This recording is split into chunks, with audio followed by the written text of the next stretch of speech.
എൻ്റെ നാട്ടിൽ മാലൂർ ഒരു കാതറാജി ഉണ്ട്, വലിയ കൊലപ്പാട്ടക്കാരനാ, ഈ നേന്ത്രക്കൊലേൻ്റെ പാട്ടക്കാരൻ. ഇയാൾ ഒരു ദിവസം കാഞ്ഞങ്ങാട് വെച്ച് കണ്ട് കാതറാജി നോക്കുമ്പോൾ കംപ്ലീറ്റ് കറ പരങ്ങിയിട്ടുള്ള ഒരു ചാർട്ടും മുണ്ടു. ഞാൻ ചോദിച്ചു, അല്ല കാതറാജിക്ക് നിങ്ങളെത്ര വലിയ പൈസക്കാരനാ, എന്നിട്ട് ഇങ്ങക്ക് മര്യാദയ്ക്ക് ഒരു ഷർട്ടും മുണ്ട് ഇട്ടൂടെ ഇങ്ങക്ക്? അപ്പൊ കാതറാജിക്കാ പറയാ, ഞാൻ ഈടെ ആയിരിക്കാം മോനെ അറിയാവുക, ഈടെ ഞാൻ നല്ല ഇട്ടിട്ട് എന്താ കാര്യോ?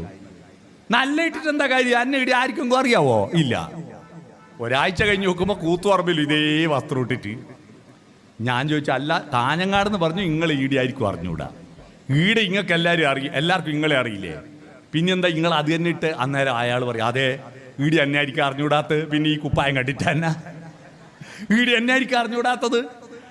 ഇങ്ങനെ നമ്മളെ വീട്ടിൽ നിന്ന് വസ്ത്രം ധരിക്കുന്നത് മറ്റുള്ളവരെ കാട്ടാനല്ല, നിങ്ങളുടെ വീട് വൃത്തിയാക്കുന്നത് നാട്ടുകാരെ കാണിക്കാനല്ല, എൻ്റെ സംതൃപ്തിക്കാൻ. നമ്മൾ കുളിച്ചു കഴിഞ്ഞാൽ നമുക്കൊരു സംതൃപ്തിയില്ലേ? നമ്മൾ നല്ല വസ്ത്രം ധരിച്ചാൽ നമുക്കൊരു സംതൃപ്തിയില്ലേ? അതുകൊണ്ട് നല്ലതെല്ലാം എടുത്തണിയുക.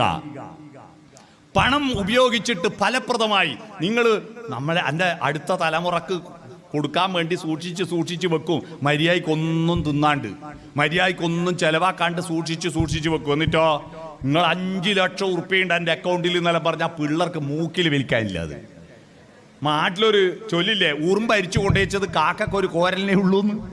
പിള്ളേർക്ക് കഴിഞ്ഞ ദിവസം ഇരുട്ടിന്നൊരു രക്ഷിതാവ് പറയാ, എന്നോട് മോൻ ചോദിക്കുക, ലുലു മാളിൽ ടൂർ പോയിക്കോട്ടെ, ആയിക്കോട്ടെ, എത്ര പൈസ വേണ്ട? 1 ലക്ഷം ഉറുപ്പ്യാണ്. 1 ലക്ഷം ഉറുപ്പ്യ ടൂർ പോയാൽ? 1 ലക്ഷം ഉറുപ്പ്യ ഇല്ലാണ്ട് ആടെ പോയിട്ട് എന്തെന്ന് വാങ്ങാനാന്നായിരുന്നു. പിള്ളേർക്ക് ഇതൊന്നും വലിയ പൈസയല്ല. അതുകൊണ്ട് അവർക്ക് വേണ്ടിയിട്ട് നിങ്ങൾ നശിപ്പിക്കണമെന്ന് ഞാൻ പറയുന്നില്ല. ചെലവാക്കാതെ വെച്ചിട്ട് വെറുതെ ജന്മം നശിപ്പിക്കല്ല. അടുത്ത ജന്മത്തിൽ സുഖമായിട്ട് അയക്കൂറിയും ആകോലിയും കൂട്ടി ചോറ് തിന്നാ ഇപ്പൊ ആനക്ക് മതി എന്ന് പറഞ്ഞാൽ അടുത്ത ജന്മം ഉണ്ടെന്ന് ഉറപ്പുണ്ടായിരിക്കും. മരിച്ചു കഴിഞ്ഞാൽ എന്താ ഇതുവരെ ഒരാൾക്ക് ഒരു പിടിയുമില്ല. വീടെന്ന് ഊഹം വെച്ചടിച്ചു വിടുന്ന. ആകാശത്ത് എത്ര നക്ഷത്രം ഉണ്ടെന്ന് അറിയാം നിങ്ങൾക്ക്? 48,37,23,412 നക്ഷത്രമുണ്ട്. കൃത്യം എല്ലാം ഗണ്ണിക്കോ, ആർക്ക് എണ്ണാൻ പറ്റൂ? അതുകൊണ്ട് എന്തും പറയാലോ. അതുകൊണ്ട് മരിച്ചു കഴിഞ്ഞാൽ എന്താന്ന് ഒരു പിടിയും ഇന്നോളം ആർക്കും പിടികിട്ടിയില്ല. അതുകൊണ്ട് നമുക്ക് കിട്ടിയിരിക്കുന്ന ഈ ജന്മം ഇതുവരെ നമ്മൾ ഒരുപാട് അനുഭവിച്ചു, കഷ്ടപ്പെട്ടു. നമ്മുടെ ഒരു ഭാഗ്യം നിങ്ങൾ നോക്കുക. നമ്മൾ ഒരിക്കലും നമ്മുടെ ജീവിതത്തെ ശപിക്കണ്ട. നമ്മൾ ഭാഗ്യവാന്മാരാ.